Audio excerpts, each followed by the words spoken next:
Salut les gars, j'espère que vous allez bien. Et aujourd'hui, j'aimerais vous parler d'un sujet important. Important quand on a de grands objectifs. Et c'est bien sûr les sacrifices. Parce qu'il va falloir en faire.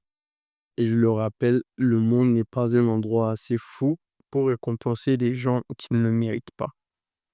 J'adore cette phrase. Vraiment, on va pas perdre plus de temps, on est parti. Déjà, est-ce que tu as répondu à la question que je t'ai posée dans la dernière vidéo? Es-tu prêt à payer le prix du succès que tu veux? Beaucoup de gens vont dire oui, mais laisse-moi te dire la véritable question. Parce que la vraie question, c'est pas est-ce que tu le veux assez? Ou même est-ce que tu es capable d'apprendre vite? Non, la vraie question, c'est est-ce que tu es capable de souffrir? Parce que la plupart des gens, ils ont des objectifs, ils veulent se lancer dans l'entrepreneuriat sans même savoir que c'est pas fait pour tout le monde. Et tu vas comprendre pourquoi je dis ça. La vérité, c'est que l'entrepreneuriat, c'est un monde impitoyable, dangereux et extrêmement exigeant. Et ça, tu vas t'en rendre compte que lorsque tu vas lancer ton premier business. Et tant que tu ne l'as pas fait, arrête vraiment tout ce que tu fais.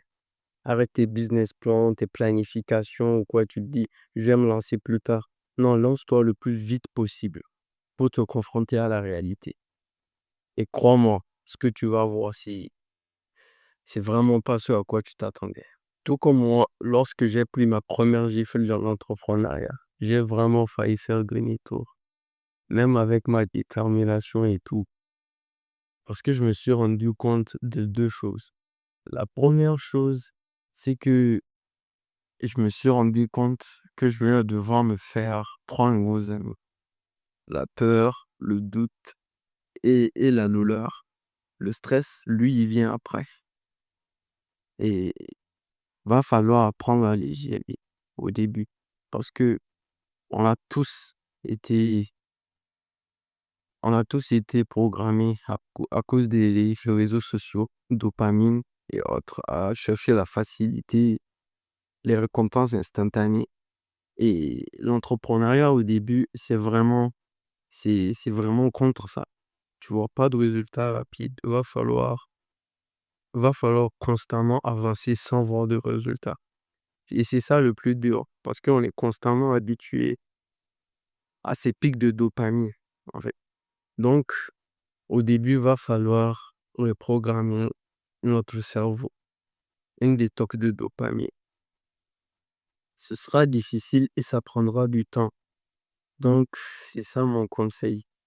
Apprendre à gérer ça et à reprogrammer notre cerveau pour aimer la difficulté. Et le pire, c'est que j'allais devoir faire des choses que je n'ai pas envie de faire. J'allais devoir me discipliner. Et ça, c'est l'un des points que je pense qui différencie le plus l'entrepreneuriat du salariat.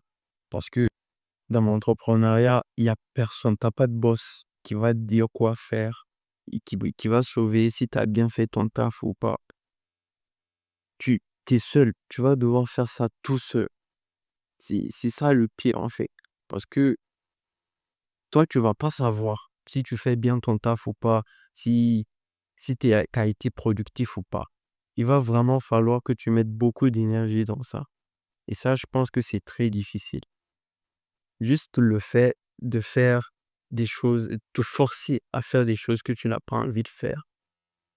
Est-ce que vous avez déjà essayé? C'est vraiment, ça fait chier. Te forcer à te focus pendant des heures. On est d'accord que c'est beaucoup plus simple quand tu as un patron à qui tu dois rendre des comptes. Et c'est pas les seules choses que tu vas devoir abandonner. Par exemple, ta zone de confort, tes mauvaises habitudes, les mauvaises relations. Tout ça, tu vas devoir les abandonner. Parce que sinon, tu n'auras pas de résultat. Parce que l'entrepreneuriat et le développement personnel, ils sont liés. Je vous jure, ils sont liés. Parce que si t'es pas développé assez, on en a déjà parlé, si t'es pas assez développé en tant que personne, tu pourras pas avoir de résultats dans ton business. Parce qu'il y aura des choses qui te retiennent encore. Donc, attendez-vous à voir tout ça. Vous allez devoir vous développer personnellement aussi. Et personnellement, j'applique tout ce que je te dis là, mec. Je sors de ma zone de confort tous les jours. J'évite d'y rester. Les relations, on n'en parle même pas. J'ai pratiquement plus d'amis. J'ai coupé tous les ponts. Parce que je cherche des gens qui sont meilleurs que moi, en fait. Et c'est difficile à trouver ici, sans prétention. J'ai aussi quitté ma copine parce elle me ralentissait, en fait. Je sentais ça, donc j'ai dû l'abandonner aussi. Il y a eu des problèmes avec mes parents parce que j'ai arrêté l'école. Tout un tas de trucs. Et je sens même que j'ai encore rien vu. J'ai encore rien vu. Mais bon, je suis prêt à tout, peu importe le nombre de sacrifices à faire. Dans ce monde, seule la victoire compte. Et ce qui me fait tenir, c'est cette citation de Nicolas Machiavel. Je te cite.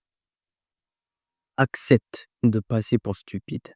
Accepte que les gens pensent que tu te trompes de voie, que tu rates ta vie, que tu te fais arnaquer. Accepte la solitude et l'incertitude du début. Accepte de ne pas foucher pendant des mois et de ne pas recevoir des messages pendant des années. Et fais comme moi. Adopte le mode de vie d'un moine du matin au soir. 1. Sans femme. 2. Sans distraction. Jusqu'à sortir de l'anonymat. Et tu peux aussi te créer un pourquoi et une antivision extrêmement puissante. C'est quelque chose qui fait en sorte que peu importe ce que tu trouves sur ton chemin, tu n'en auras rien à foutre parce que tu peux pas retourner en arrière. Et personnellement, c'est même ça. C'est cette peur qui m'empêche de retourner en arrière. La peur d'être comme tout le monde, de finir ma vie comme un mec normal en fait, comme les 8 milliards de personnes là qui errent sur cette terre sans jamais rien foutre de leur vie. Et pour conclure, je te dirais que tes rêves s'arrêteront au niveau des sacrifices que tu n'arriveras pas à surmonter. Toi, allez, porte-toi bien, mec.